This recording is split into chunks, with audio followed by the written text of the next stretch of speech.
e deixei uma parte do Salmo para um domingo.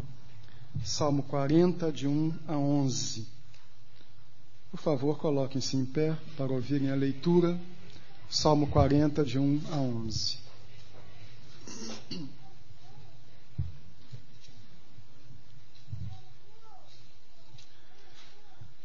Esperei com paciência pelo Senhor, e Ele se inclinou para mim e ouviu o meu clamor. Também me tirou de uma cova de destruição, de um charco de lodo. Pôs os meus pés sobre uma rocha, firmou os meus passos. Pôs na minha boca um cântico novo, um hino ao nosso Deus. Muitos verão isso e temerão e confiarão no Senhor. Bem-aventurado o homem que faz do Senhor a sua confiança e que não atenta para os soberbos, nem para os apóstatas mentirosos. Muitas são, Senhor Deus meu, as maravilhas que tens operado e os teus pensamentos para conosco. Ninguém há que se possa comparar a ti. Eu quisera anunciá-los e manifestá-los, mas são mais do que se podem contar. Sacrifício e oferta não desejas. Abriste-me os ouvidos. Holocausto e oferta de expiação pelo pecado não reclamaste. Então disse eu: eis aqui venho. No rolo do livro está escrito a meu respeito: deleito-me em fazer a tua vontade, ó Deus meu. Sim, a tua lei está dentro do meu coração. Tenho proclamado boas novas de justiça na grande congregação. Eis que não retive os meus lábios, Senhor, tu o sabes. Não ocultei dentro do meu coração a tua justiça. Apregoei a tua fidelidade e a tua salvação. Não escondi da grande congregação a tua benignidade e a tua verdade. Não detenhas para comigo, Senhor, a tua compaixão. A tua benignidade e a tua fidelidade sempre me guardem. Queiram sentar-se, por favor.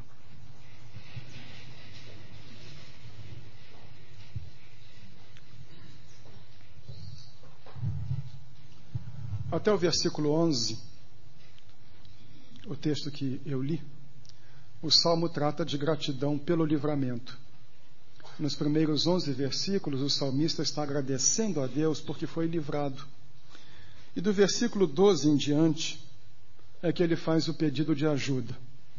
Parece então que o salmo está do lado do avesso, ou que está sendo lido de trás para diante. Porque normalmente a estrutura dos salmos é um pedido de auxílio, a fé de que o auxílio virá, e então a gratidão. Mas aqui primeiro ele está agradecendo, e depois é que ele está expondo o pensamento em que sofre. Não é que o salmo esteja invertido. Do Salmo 13, do versículo 13 em diante, o que nós temos é o Salmo 70, com outras palavras. O versículo 13 em diante veio a ser o Salmo 70, com mudanças de algumas palavras e conceitos. Mas de 1 a 11 está uma ideia completa. Não é um salmo em pedaços. E a ideia é esta: ele estava no atoleiro, ele estava no fundo do poço. Tirou-me de uma cova de destruição, de um charco de lodo. E nesse momento em que estava no fundo do poço, atolado, Deus interveio, agiu, pôs os meus pés sobre uma rocha, firmou-me os passos. Houve uma grande mudança na sua vida. A palavra que ele usa para a cova é o termo hebraico bor, que significa cisterna, um poço. Imediatamente nos vem à mente esta experiência que foi vivida por Jeremias. Jeremias 38, 6. Tomaram a Jeremias e o lançaram na cisterna de Malquias, filho do rei, que estava no átrio da guarda, e desceram Jeremias com cordas. Mas na cisterna não havia água, senão lama, e atolou-se Jeremias na lama. É esta a situação do salmista. Ele está num poço, numa cova de lama, e se sente atolado. Esteve lá, afligiu-se, Deus o tirou. A mudança foi tão grande que é a sensação de alguém que estava neste atoleiro e agora está com os pés sobre a rocha. Então ele louva a Deus e conta o que lhe sucedeu.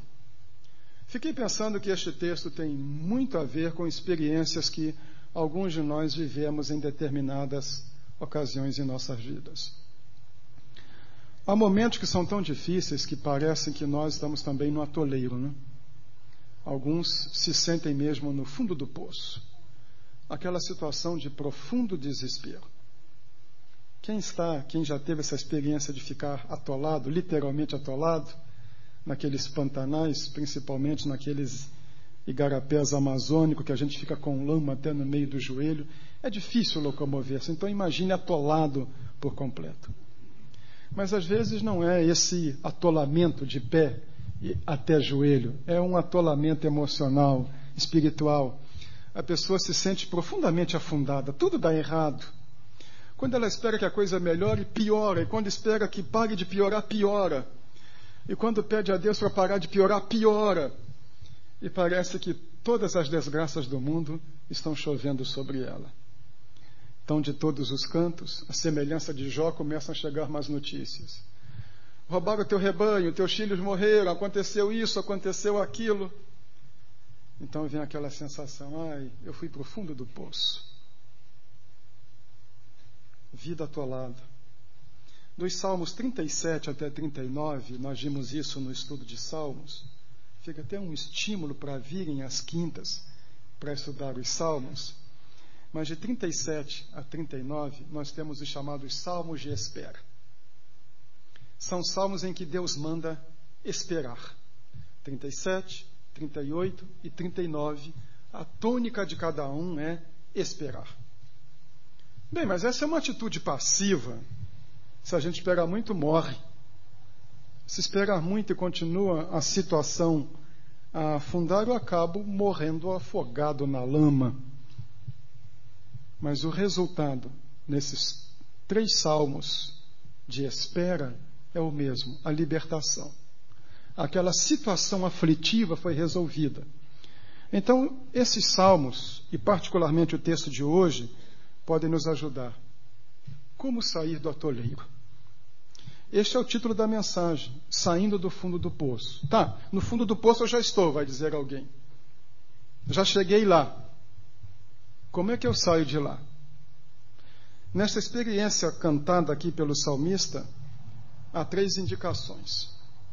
A primeira é de uma obviedade, que eu estava até pensando, como é que eu vou dizer isso? Porque isso se diz todo domingo. Mas a primeira é esta, confiando inteiramente no Senhor. Isso é tão óbvio, não? Já participaram de algum culto em que alguém não tenha dito para confiar em Deus? Se participar de 10 cultos, vão ouvir falar disto. Este é o assunto que mais se fala em nossos cultos. Qualquer um. Fazemos uma reunião de 3 pessoas para orar. Nessas 3 pessoas reunidas para orar, alguém vai falar sobre confiança em Deus. É o assunto que mais se fala. Isso aí, no dizer até do personagem de Machado de Assis, é acaciano. Está aqui no verso 1. Esperei com paciência pelo Senhor. Literalmente o texto hebraico diz esperei e esperei. Esperei e esperei. Esperei até cansar. Mas isso não significa passividade. O que isso quer dizer é a exclusão de qualquer confiança fora de Deus. Mas mesmo assim isso me intriga, porque o assunto que mais se fala na igreja é o assunto que mais se prega nos púlpitos e no momento prático é o que menos se vê funcionar na vida das pessoas. Como há membro de igreja que fica desesperado quando tem problema? Como a gente aflita nas igrejas?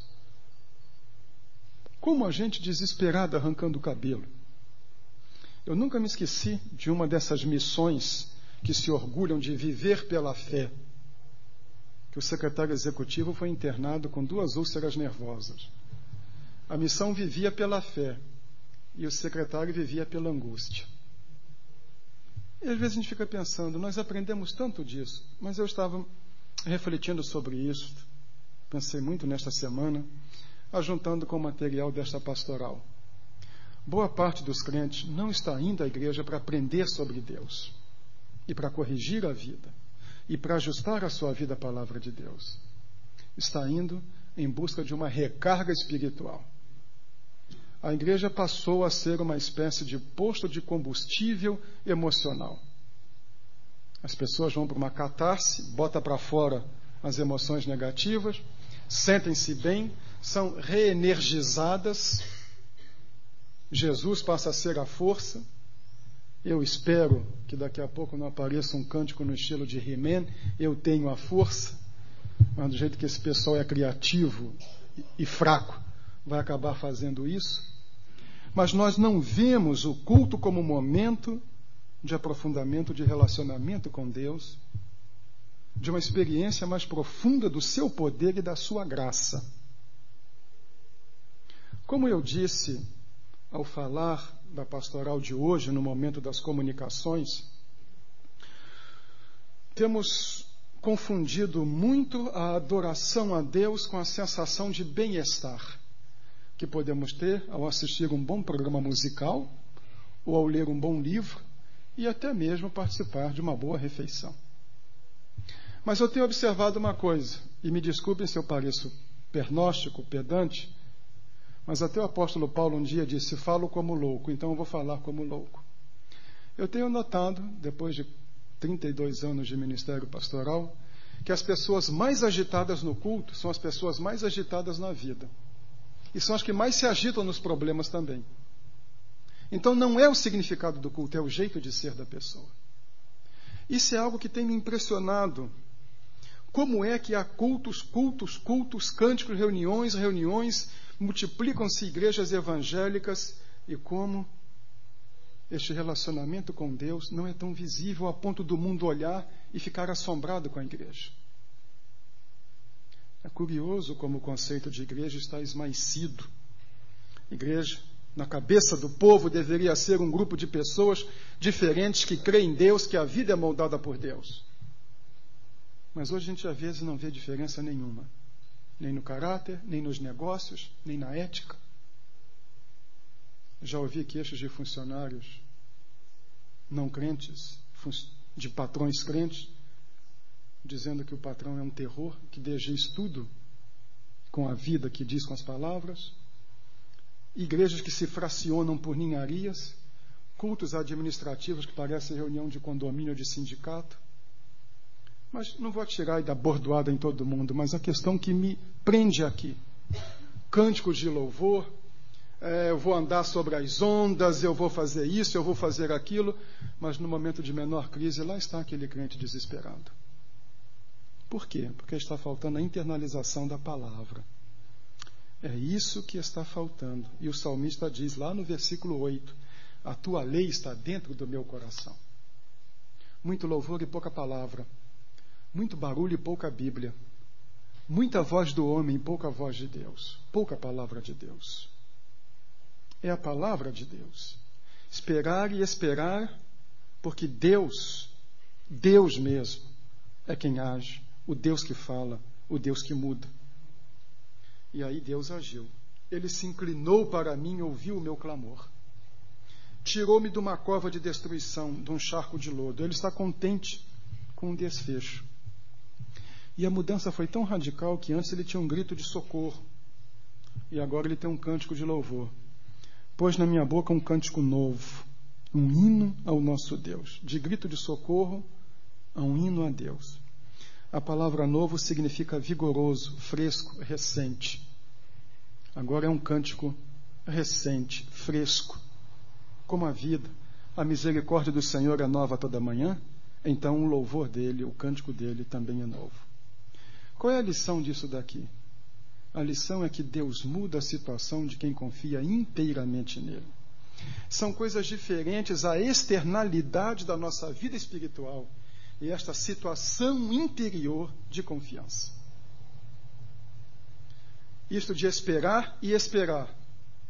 Contra todas as evidências, esperar e esperar. Tudo está dando errado, mas estou esperando e esperando. porque não são as minhas emoções, não são as minhas sensações, é o caráter de Deus.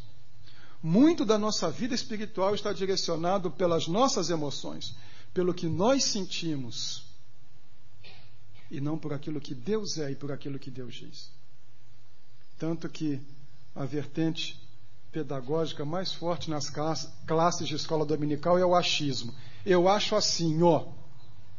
Não é o que você acha é irrelevante, é o que a Bíblia diz. Como se vê isso? Eu acho, eu sinto, é o que a Bíblia diz. É quando nós saímos dessa esfera das sensações e entramos nessa de que a palavra de Deus diz. E eu confio na palavra de Deus. Não é apenas eu esperei e vou ver o que vai dar. Bem, estou numa fila de ônibus, tenho que esperar. Estou no check-in de um aeroporto, eu tenho que esperar. Não, não é isso. Eu esperei porque eu pus a tua palavra dentro do meu coração. É a palavra que alenta, é a palavra que segura. Deus falou e eu creio. Ou seja, a maior carência nossa é crer, não nas nossas emoções, nas nossas sensações, mas crer na palavra que Deus disse. Deus disse, eu creio. Esperei e esperei porque Ele disse.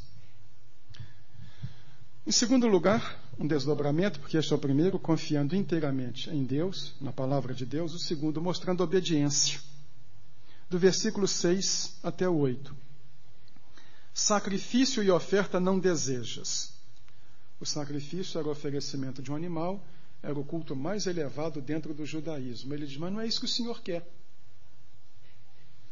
Bem, quem sabe se eu trouxer oferta de manjares, oferta de cereais, ofertas de trigo, e ele diz ainda, não desejas, mas abriste-me os ouvidos. Curioso, né? O texto hebraico diz literalmente, escavaste-me o ouvido. É como se ele tivesse o ouvido entupido, houve um desabamento. Caiu coisa demais no ouvido. E agora o ouvido está sendo escavado. Ah, tem gente que está com pedreira no ouvido. E é escavar o ouvido para a palavra de Deus entrar. É isso que ele está a dizer.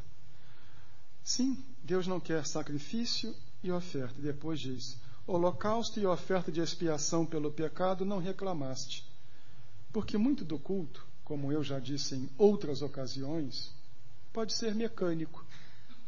Daqui da frente se vê. As pessoas estão cantando, mas estão olhando para outro lugar. Estão olhando para mim, mas alguém deve estar pensando no frango que ficou em casa. Ou se o culto administrativo vai durar muito e quando chegar lá no Vilano ainda vai achar lugar para sentar. Então é possível que muitas dessas coisas sejam mecânicas, externas. Mas a obediência é outra coisa. Lembram de Simão o Mago? Simão o Mago comete uma blasfêmia. Pedro lhe diz, o teu dinheiro seja contigo para a perdição, vai, ora ao Senhor, arrepende-te. Orem vocês por mim e vão embora.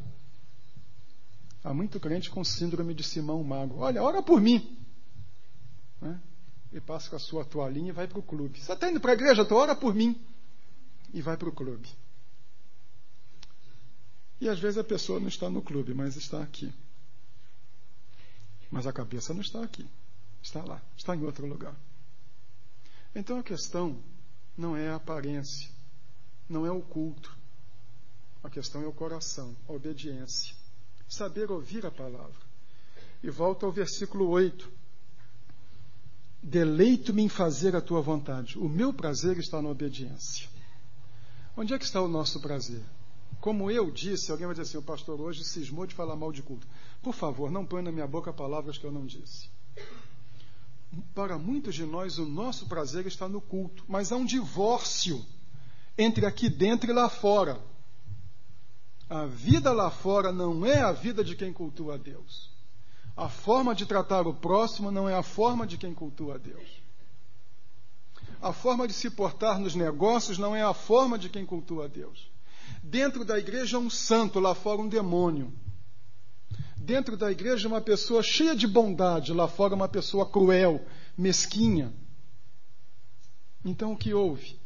Houve um coração fechado. Obediência significa acatamento, aceitação. É para ser assim, eu vou ser. Ele teve uma experiência com Deus, e essa experiência implicou numa mudança de vida. As experiências com Deus deveriam ter um reflexo ético na nossa vida. É algo também que até hoje me inquieta. A pessoa tem 40 anos de membro de igreja, mas nunca mudou. É a mesma pessoa. Continua a mesma pessoa. Não houve nenhuma transformação. Houve uma transformação da situação. Aí ele diz, porque o Senhor fez isso, eu quero ouvir o que o Senhor tem para mim. Ou seja, o que Deus mais espera da nossa vida é obediência. Eu cito muito o texto de 1 Samuel 15, 22. As palavras de Samuel a Saul. Saul, era para não trazer nenhuma ovelha. Não fui eu, foi o povo. Saul era um bom político. Eu já disse isso, camarada tem 1% de intenção de voto, diz o povo exige que eu me candidate. Coitado do povo. Foi o povo que trouxe para oferecer holocausto. E aí Samuel diz, tem o Senhor tanto prazer em holocaustos e em sacrifícios, como em que se obedeça à voz do Senhor. Isso é tão simples. A vida cristã é uma conformidade à palavra de Deus. Não é externalidade. Externalidade depende da emoção de cada um de nós. Então, por isso, a pessoa pode ser muito agitada no culto. E, como eu já disse, é também agitada na hora do problema. Não é que ela seja espiritual, não. É que ela tem formiga na roupa. E a pessoa pode gostar de um culto mais tranquilo. E, às vezes, quando chega o problema, não é que ela tem fé, não. Ela é apática. É o jeitão dela. Tenhamos cuidado. Mas a vida cristã se mostra na conformidade à palavra de Deus. Obediência à palavra. Com alegria e não com constrangimento. Confiando inteiramente em Deus, mostrando obediência. Em terceiro lugar, testemunhando disto aos outros. Versículo 9.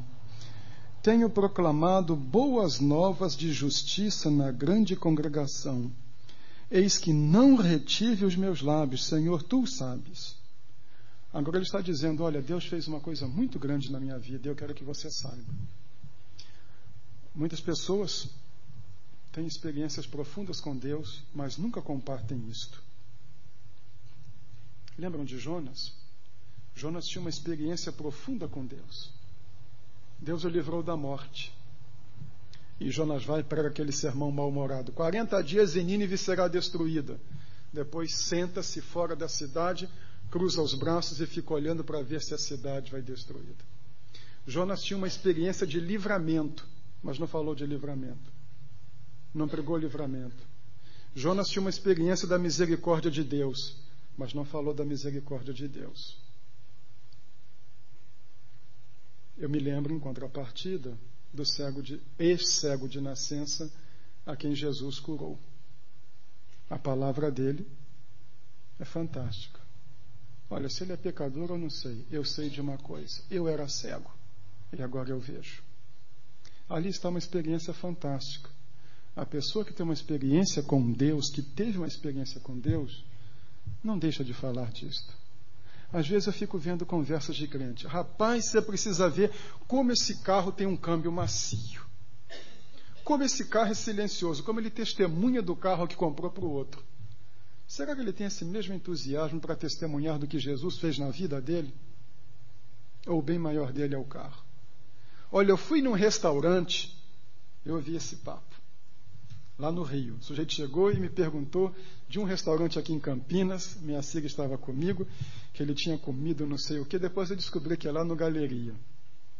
E eu falei, caramba, o sujeito está... Nós estávamos lá em Rio Bonito, que é feio a beça, lá no interior do estado do Rio.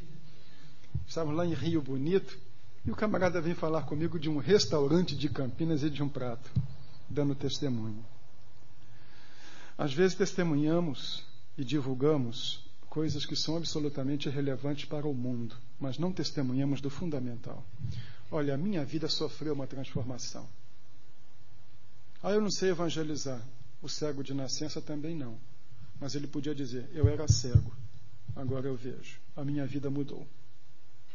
Quando uma pessoa sai do fundo do poço, o alívio é tão grande que ela vai dizer isso para todo mundo. Há pessoas que dizem para todo mundo quando estão no fundo do poço, mas que nunca dizem quando saíram que Deus as tirou e o que Deus fez na sua vida. Isso se chama testemunho. Mas, dirá alguém, há uma falha na sua estrutura, porque o seu argumento é o que fazer para sair do fundo do poço. E o testemunho depois que a pessoa saiu do fundo do poço. Não há falha na estrutura. A ideia é esta. Quando uma pessoa sai do fundo do poço, reconhece a bondade de Deus, partilha a bondade de Deus, seu relacionamento com Deus aumenta. Porque não é algo preso ao passado, é algo que ela vivencia. Ela está num momento de gratidão, e isso a fortalece. O testemunho fortalece o caráter cristão. Uma pessoa que não se envergonha do Evangelho e diz e reparte, esta é uma pessoa que tem dificuldade em voltar para o poço, porque na sua mente está constantemente a recordação do que Deus fez. E o dia em que o poço estiver diante dela, ela sabe, mesmo que eu desça, Ele vai estar comigo. Não foi isso que Ele prometeu? Estou convosco todos os dias até o fim dos séculos. Falar daquilo que Jesus fez na sua vida. Manter a chama da experiência com Deus viva. Há muitas pessoas que não têm nenhuma experiência com Deus para contar. Elas têm o que aconteceu lá no passado. Eu me converti em 1900. Eu me converti no tempo, deixa eu ver, que o América do Rio ainda era campeão. Tem tempo, né? Eu joguei naquele time. No tempo que o América foi campeão. Eu tinha 12 anos quando o América foi campeão, a última vez. Mas o que é que tem? Não, mas eu me lembro. Não, mas eu... Mas nada, mais nada. Deus não fez mais nada. É o reavivar das experiências com Deus. Há muita gente que está vivendo no passado. Eu fui salvo. Eu tenho tanta certeza da salvação. No dia 6 de agosto de 1945, eu aceitei a Cristo e fui batizado no dia 10 de dezembro de 45. Eu me lembro. Tá bom. São 58 anos que eu ando com o Senhor. E depois? Mas eu me lembro da minha conversão. Deus fez mais alguma coisa na sua vida? Ele me salvou em 1945. Você teve alguma bênção de 45 para cá? Não, mas eu tenho aquela de 45. Mais nada. Me tirou do poço, acabou. Não, eu continuo a querer experiências com Deus. Eu continuo a viver com Deus. Em suma, o que eu quero dizer é isto. Não lembre de Deus só quando estiver no fundo do poço. Lembre de Deus quando sair do fundo do poço. Mencionei em domingos anteriores, crente que é muito fiel quando é pobre. Aí ele começa a enriquecer, ele começa a se afastar de Deus. Ele tem tanto compromisso social, ele não pode ser tão rigoroso, ele é muito rigoroso na igreja. Policia e patrulha todo mundo, mas lá fora ele escamoteia a verdade. Não se pode ser tão rigoroso. E aí as coisas vão deixando de acontecer na sua vida. Não é um testemunho só com boca. O testemunho mais forte é o do caráter. O testemunho da vida. Daquele que as pessoas olham e dizem, vale a pena. O que me levou à conversão não foi tanto o sermão do pastor. Eu não entendi nada quando eu vi o pastor pregar a primeira vez. Às vezes penso que também ninguém entende o que eu falo. Mas o que me impressionou quando eu cheguei na igreja é que eu vi na vida de algumas pessoas a realidade de Deus. Eu vi na vida de algumas pessoas que Deus era real. Eu me lembro que no meu tempo de seminário eu passei por uma crise teológica tão grande que eu deixei de crer em Deus e tranquei a matrícula. Não quero mais saber disso, vou para outro lado. Eu vou cuidar de outra coisa. E isso não tem a ver com vida conjugal. Mas foi quando eu comecei a namorar a minha Cir, e eu olhava para a mãe dela e dizia assim, não é possível que Deus não exista. A vida dessa mulher mostra que Deus existe. A vida desta mulher mostra que Deus age. as experiências de oração e o caráter daquela pessoa mostravam que o Evangelho era verdade. Não eram palavras. Então, eu podia estar envolvido, como estava na ocasião, sempre gostei muito, depois acabei estudando nessa área, filosofia, podia estar envolvido pelo existencialismo, mas eu descobria que Deus era real na vida de algumas pessoas. O maior testemunho que nós podemos dar não são nossas palavras e não é o nosso culto. É realmente o caráter que nós podemos exibir de uma vida que foi marcada por Deus. De maneira que as pessoas olhem e digam assim: Deus está na vida dele. Então me permita muito respeitosamente fazer essa pergunta. As pessoas que convivem com você veem o caráter de Cristo nas suas atitudes?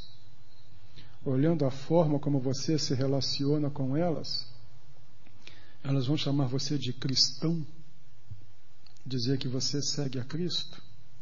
Quem sai do fundo do poço sai diferente. Quem sai do fundo do poço sai outra pessoa. Ela provou o cuidado de Deus. Ela viu que Deus é real. Ela viu que Deus é o Deus da verdade. Ela sabe que Deus espera dela uma vida nova. E ela age desta maneira. Mas vamos ao final. Saindo do fundo do poço, eu tinha colocado no meu roteiro, saindo do atoleiro. Fiquei com 2 títulos, ia colocar saindo do atoleiro. Então poderão aí até fazer depois uma votação interna e saber o que preferem. Mas fiquei pensando, o que é o atoleiro? É toda a situação que nos sufoca, que nos angustia e que nos limita.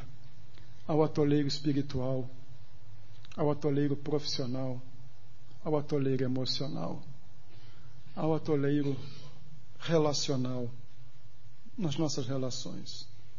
Seja qual for o tipo de atoleiro, ou seja qual for o poço em que nós estivermos, lembremos como é que se faz para sair de lá. Esperar e esperar. Não é uma passividade, mas depender da graça de um Deus que age. Segundo, ter o coração aberto para a palavra de Deus, acatar a palavra de Deus. Não é o que eu gosto, o que eu quero, mas ter o coração aberto para a palavra de Deus e saindo de lá, mostrar com palavras e com vida que Jesus faz diferença na sua vida, porque o reavivamento desta experiência com Deus nos ajuda a continuar com os pés firmes na rocha. Se você está numa cova de destruição, num charco de lodo, que Deus tire você e ponha seus pés sobre uma rocha.